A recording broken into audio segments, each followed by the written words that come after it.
अच्छा, मोदी जी ने कहा कि यूसीसी बहुत जरूरी है, क्या कहेंगे इस पर आप? एक बयान आया था असदुद्दीन ओवैसी साहब का, उन्होंने कहा था कि ये यूसीसी नहीं है, एचसीसी है, क्या कहेंगे इस पर आप? यूसीसी के बारे में ये कहा जाता है कि एक देश एक कानून, अगर ऐसा होता है तो मुसलमानों को क्या दिक्कत है इससे?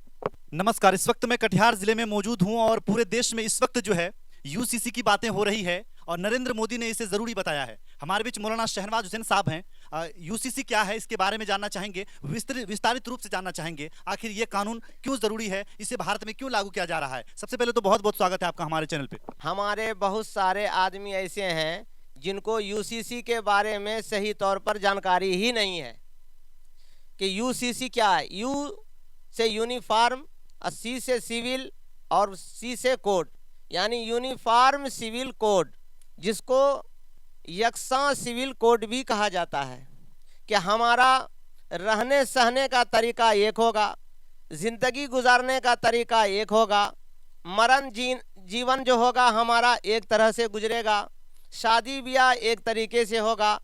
लेकिन इसमें यह बात है कि जिस तरह से यकसा सिविल कोड कहने से ये बात समझ में आ रही है कि हमारा हर तौर तरीका जो है एक तरह का होगा, चाहे हिंदू हो, चाहे मुसलमान हो, चाहे क्रिश्चियन हो, चाहे यहूदी हो, चाहे बुद्धिस्ट हो, चाहे जैनी हो, चाहे सिख मजहब के मानने वाले हों, किसी भी मजहब के मानने वाले हों, सबका जीना मरना, शादी ब्याह, खाना पीना, पहनना ओढ़ना सब एक तरह का होगा।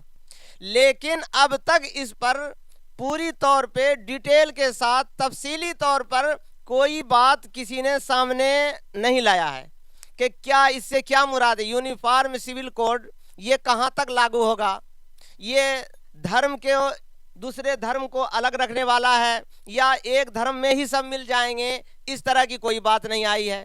कि मुस्लिम हैं या हमारे हिंदू भाई हैं, दोनों का पहनावा ओढ़ावा खाना पीना ये एक तरह का होगा या अलग तरह का होगा, या अलग तरह की इसकी जो आज़ादी मिली हुई है, फंडामेंटल राइट्स जो है, जो जड़ के मानिंद है, शुरू के जो राइट्स हैं, जिसको हम जड़ कह सकते हैं, जिसको हम कह सकते हैं कि ये जुबान है, जुबान पहले होता है और दांत बाद में आता है।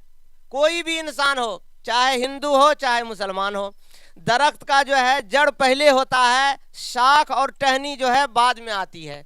अब रहा मसला कि फंडामेंटल राइट्स है क्या। ये फंडामेंटल राइट्स ये हैं कि दांत हो या ना हो जीभ होगा, पत्ता हो या ना हो, टहनी हो या ना हो, लेकिन वो जड़ रहेगा। इसी तरह से वो फंडामेंटल राइट्स है।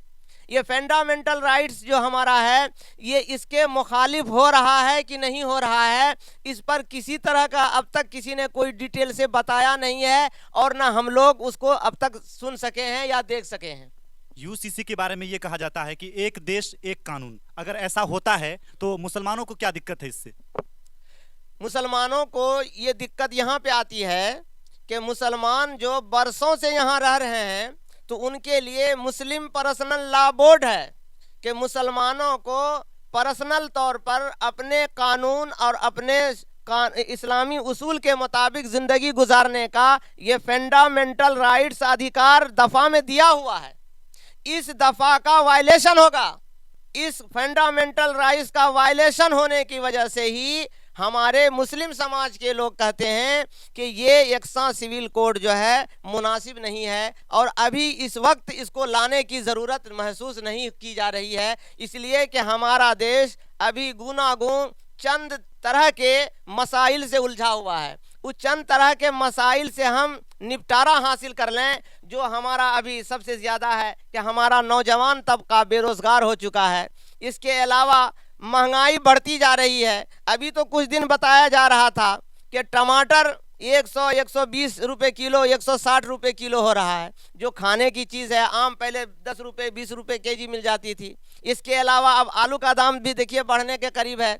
इसी तरीके से और भी बहुत सारे सामान हैं जो दिन ब दिन बढ़ते ही जा रहा है। लेकिन महंगाई पर कंट्रोल करने का कोई तरीका होना चाहिए, कोई रास्ता निकालना चाहिए। लेकिन अब देश के सारे लोगों को एक यकसा सिविल कोड के तरफ जहन को ला करके यहाँ खड़ा कर दिया है। अब चाहे हिंदू भाई भी हों या मुसलमान भाई हों, ये दोनों, कोई कहते हैं यकसा सिविल कोड होना चाहिए, कोई कहते हैं यकसा सिविल कोड नहीं होना चाहिए। इस तरह से आपस में वक्त का ज़ाय हो रहा है, नुकसान हो रहा है और बात बढ़ती जा रही है। अब हमारे मुसलमान भाई चंद मिल करके अभी जो मुस्लिम पर्सनल लॉ बोर्ड के जिम्मेदार हजरात हैं, उन लोगों ने भी अपना एक बैठक किया है और अपना बैठक में उन लोगों ने अपना राय मशवरा जो कुरान और हदीस के मुताबिक दिया जा रहा है कि सिविल कोड में कुछ ऐसी चीज़ें हैं जो कि हमारे मुखालिफ आ रही है, तो उस मुखालिफ चीज़ों को दरकिनार करते हुए कि हमारा जो उसूल है उस उसूल के मुताबिक हम भी जिएं और आप भी अपने उसूल के मुताबिक जिएं। जिस तरह से हम आबाओ अजदाद से जीते आ रहे हैं, मिल करके ज़िंदगी गुजारते आ रहे हैं, उस तरीके से हम गुजारें, इसमें परेशानी की कोई बात नहीं है। अच्छा, अभी एक बयान आया था असदुद्दीन ओवैसी साहब का, उन्होंने कहा था कि ये यूसीसी नहीं है एचसीसी है, क्या कहेंगे इस पर आप?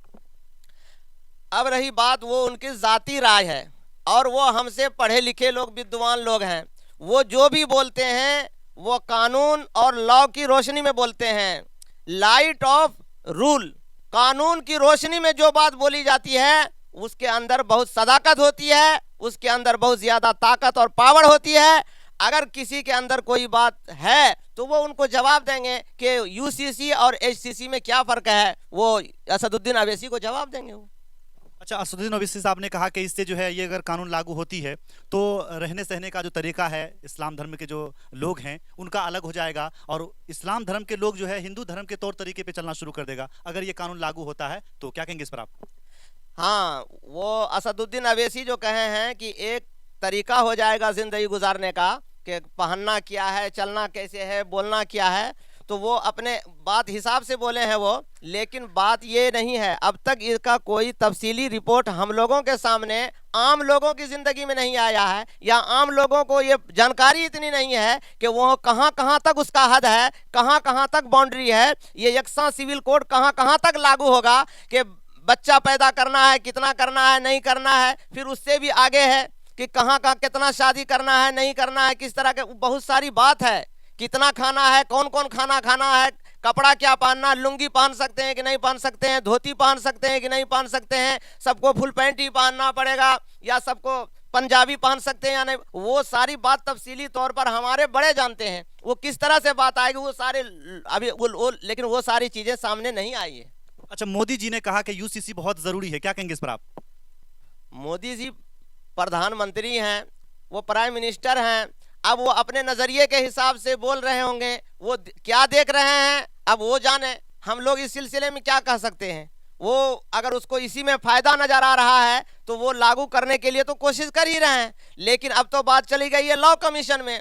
लॉ कमीशन जो है अब उनको देखेगी कि इसको लागू करने से कौन कौन फंडामेंटल राइट्स को हमको भंग करना पड़ रहा है, ख़त्म करना पड़ रहा है, वायलेशन करना पड़ रहा है, और अगर वो वायलेशन करने के मूड में हैं लॉ कमीशन तो लॉ कमीशन कर सकती है, वो लॉ कमीशन के इख्तियार में है।